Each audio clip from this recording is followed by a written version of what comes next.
Bismillahirrahmanirrahim. Assalamualaikum warahmatullahi wabarakatuh. Alhamdulillahi rabbil alamin wa bihi nasta'inu ala umuri dunya waddin. Wa salawatullahi wa salamuhu ala asyrafil anbiya'i wal mursalin nabiyina Muhammad wa ala alihi wa sahbihi ajma'ina amma ba'du. Rabbi syrah li sadri wa yassir li amri wahlul 'uqdatam min lisani yafqahu qawli.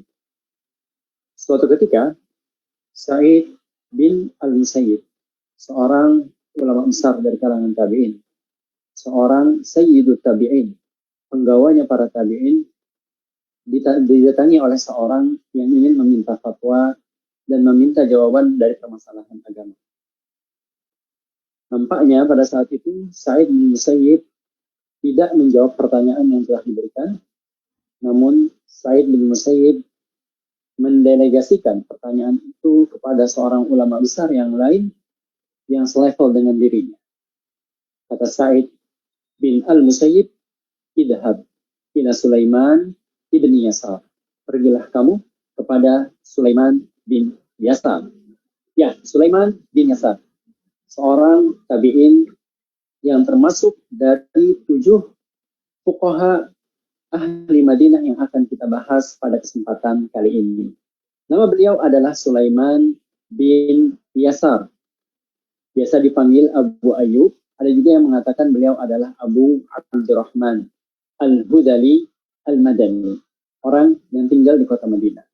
Terkenal dengan sebutan Maula Maimunah radhiyallahu ta'ala anha. Dan Maimunah radhiyallahu ta'ala anha ini adalah istri Nabi Muhammad sallallahu alaihi wasallam.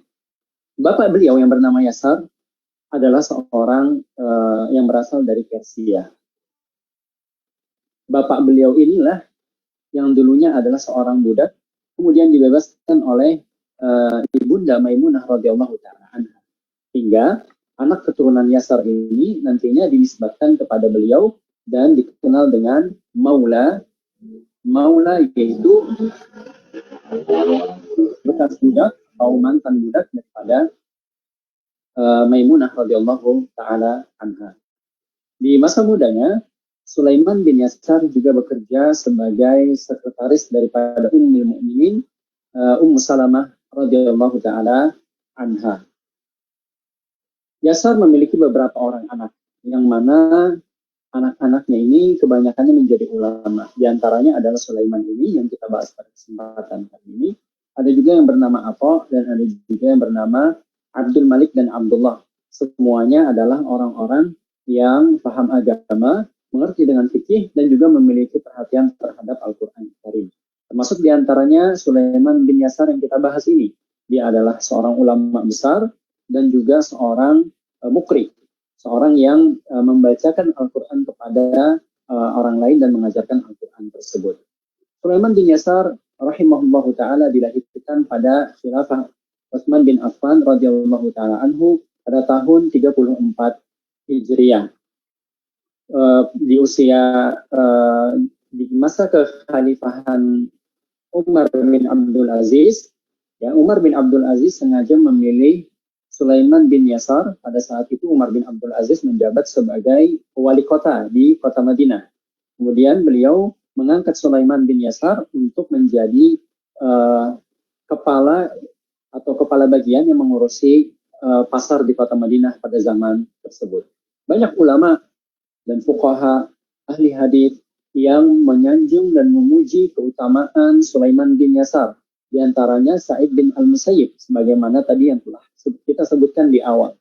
Yang mana Sa'id bin Al-Musayyib begitu memuliakan dan begitu menyanjung Sulaiman bin Yasar ini. Bahkan ya, Sulaiman bin Yasar ini termasuk ulama yang disegani oleh Sa'id bin Al-Musayyib dan jarang sekali terdapat atau terjadi ya konfrontasi antara Sa'id bin Al-Musayyib dengan Al-Imam Sulaiman bin Yasar rahimahullahu ta'ala.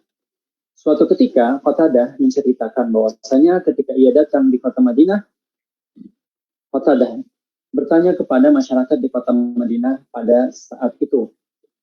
Qatadah ingin belajar tentang ilmu terkait dengan tolak, terkait dengan cerai. ya ilmu dan hukum syar'i yang terkait dengan itu secara lengkap dari berbagai macam permasalahan yang ada. Olehnya ia bertanya kepada ulama-ulama yang ada di kota Madinah, juga kepada santri-santri yang ada di sana, dan juga kepada kaum muslimin secara umum. Siapakah ulama di kota Madinah yang paling paham, yang paling mengerti terkait dengan permasalahan talak ini? Dan orang-orang di sana bersepakat bahwasanya orang yang paling paham adalah Sulaiman bin Yasar yang kita bahas pada kesempatan kali ini. Bagaimana ulama yang lain yang berkonsentrasi bukan hanya pada ilmu saja, namun juga terkait dengan amal dan dakwah. Sulaiman bin Yasar juga memiliki pengaruh yang besar di tengah-tengah masyarakatnya. Untuk kehidupan pribadinya dengan Allah Subhanahu wa Ta'ala, Sulaiman bin Yasar juga terkenal sebagai orang yang gemar berpuasa. Bahkan dikatakan oleh para ahli sejarah bahwasanya Sulaiman bin Yasar ini adalah orang yang berpuasa dahar. Maksudnya berpuasa dahar ini adalah setiap hari berpuasa, kecuali hari-hari di mana di situ dilarang untuk berpuasa, seperti di hari Idul Fitri, Idul Adha, kemudian 3 hari tasyrik. Adapun sisanya maka digunakan setiap harinya untuk berpuasa, mendekatkan diri kepada Allah Subhanahu wa Ta'ala. Tidak, ya hampir 11-12 lah dengan saudaranya yang bernama Atha bin Yasar yang kita sebutkan di awal tadi. Atha bin Yasar ini juga gemar berpuasa. Ya, jadi memang satu keluarga ini memang keluarga yang sudah terdidik, tertarbiyah dengan tarbiyah yang sangat baik, tarbiyah para sahabat, para tabi'in, dan anak-anaknya menjadi anak-anak yang gemar beribadah.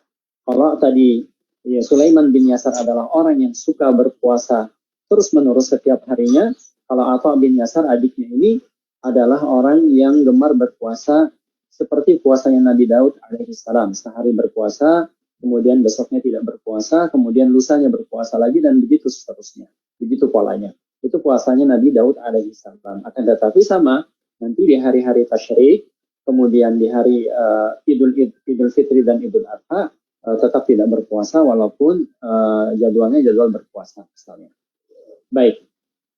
Ada suatu kisah yang diriwayatkan oleh Abu Nuaim Al-Asbahani dalam kitab beliau Hilyah Al-Awliya. Dan saya akan bacakan sedikit terkait dengan permasalahan yang kita akan angkat ini. Dan ini kisah yang cukup menarik ya. Saya akan bacakan saja supaya menjadi pelajaran bagi kita semua. Baik. Abu Nuaim mengatakan dengan sanadnya secara singkat bahwasanya suatu ketika ya Sulaiman bin Yasar keluar dari kota Madinah untuk sebuah perjalanan bersama dengan kawannya. Jadi berdua keluar dari kota Madinah untuk sebuah perjalanan. Ya, di tengah-tengah perjalanan mereka merasa letih dan memutuskan untuk singgah di suatu daerah yang dikenal dengan sebutan Al-Abwa. Al-Abwa. Singgahlah keduanya di daerah tersebut. Kawan daripada Sulaiman bin Yasar ini ya mengambil kantung bekal, sebagiannya, kemudian membawa beberapa uang untuk pergi ke pasar membeli kebutuhan yang mereka butuhkan untuk melanjutkan perjalanan safar mereka. Sementara Sulaiman bin Yasar menunggu di kendaraan mereka untuk berjaga-jaga. Daerah Abwa itu daerah yang mereka singgahi, itu daerah yang cukup sepi ya. Sementara kawannya ini pergi ke pasar yang ada di pusat kota atau di pusat perkampungan Abwa pada saat itu. Pada saat pada saat di mana Sulaiman bin Yasar menunggu itu, tiba-tiba dari kejauhan ada seorang Arab Badui, wanita Arab Badui yang melihat Sulaiman bin Yasar. Dia memperhatikan Sulaiman bin Yasar. Perlu diketahui bahwasanya Sulaiman bin Yasar ini diberikan oleh Allah Subhanahu wa Ta'ala karunia berupa wajah yang rupawan.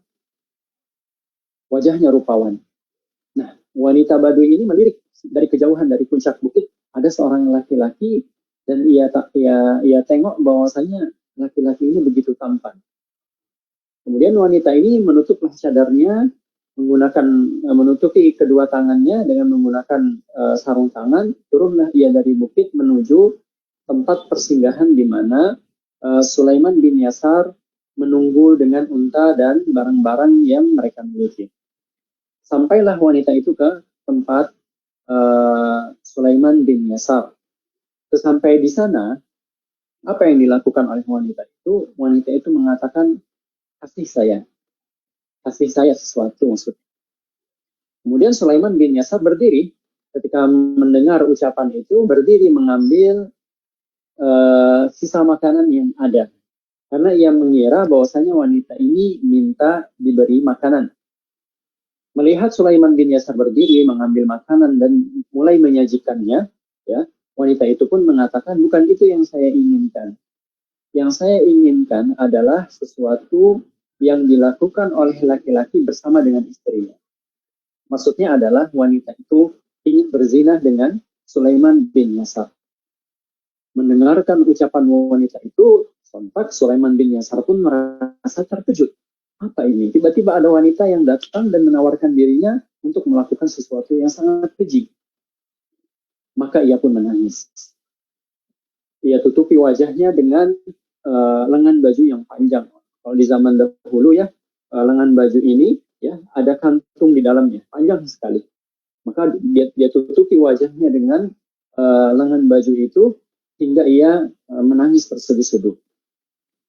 Melihat reaksi yang begitu tidak biasa dari seorang pria yang didatangi oleh seorang wanita, Sulaiman bin Yasar menangis. Wanita pun kemudian pergi. Wanita itu pun kemudian pergi. Selang beberapa waktu setelah wanita itu meninggalkan Sulaiman bin Yasar, tiba-tiba datanglah kawannya dari pasar. Kawannya itu kembali dari pasar membawa perbekalan yang ia beli untuk melanjutkan perjalanan keduanya menuju kota yang ia inginkan, yang mereka inginkan. Kawannya melihat mata Sulaiman bin Yasar bengkak. Kemudian pipinya terlihat ada linangan air mata. Ditanyalah oleh sang kawan ini, apa yang terjadi? Kemudian Sulaiman bin Yasar berkilah, mengatakan, saya mengingat anak saya, anak perempuan saya yang telah meninggal dunia. Namun kawannya itu tidak segera mempercayai ucapan tersebut. Kawannya mengatakan, bukan itu pasti masalahnya, pasti ada sebab lainnya.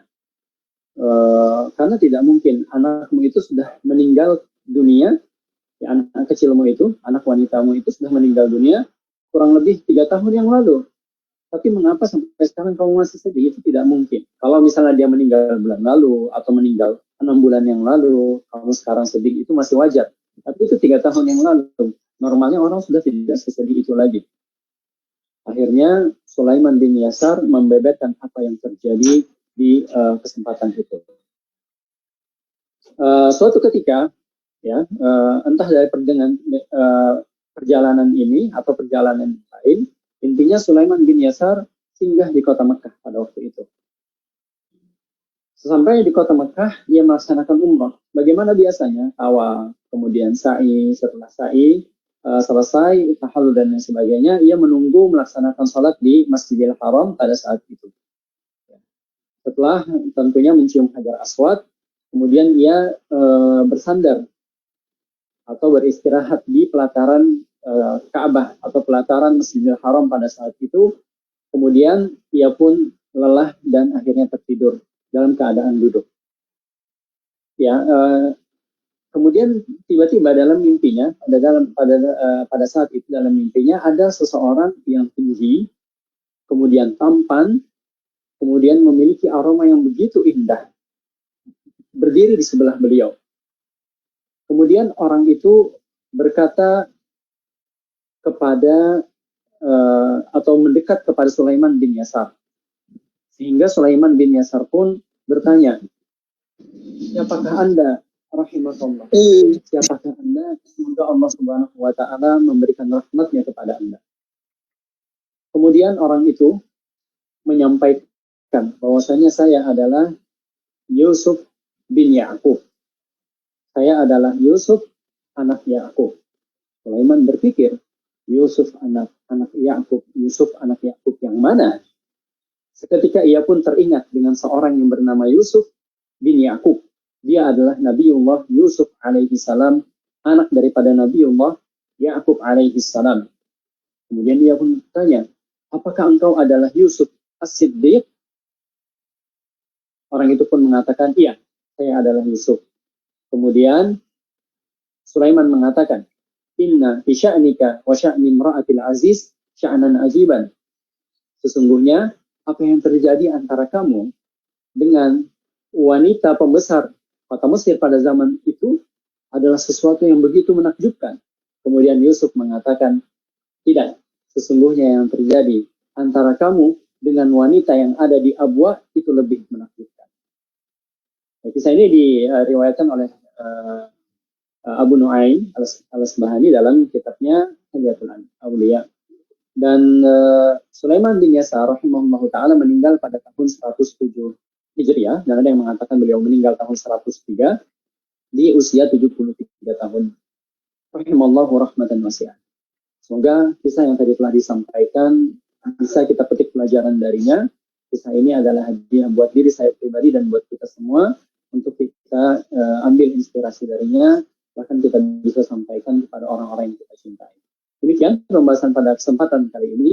Kurang lebihnya mohon dimaafkan. Subhanallah wa bihamdik. Asyhadu an la ilaha illa anta astaghfiruka wa atubu ilaik. Hadza wa sallallahu ala nabiyyina Muhammad wa ala alihi wa sahbihi wa sallam. Walhamdulillahirabbil alamin. Assalamualaikum warahmatullahi wabarakatuh.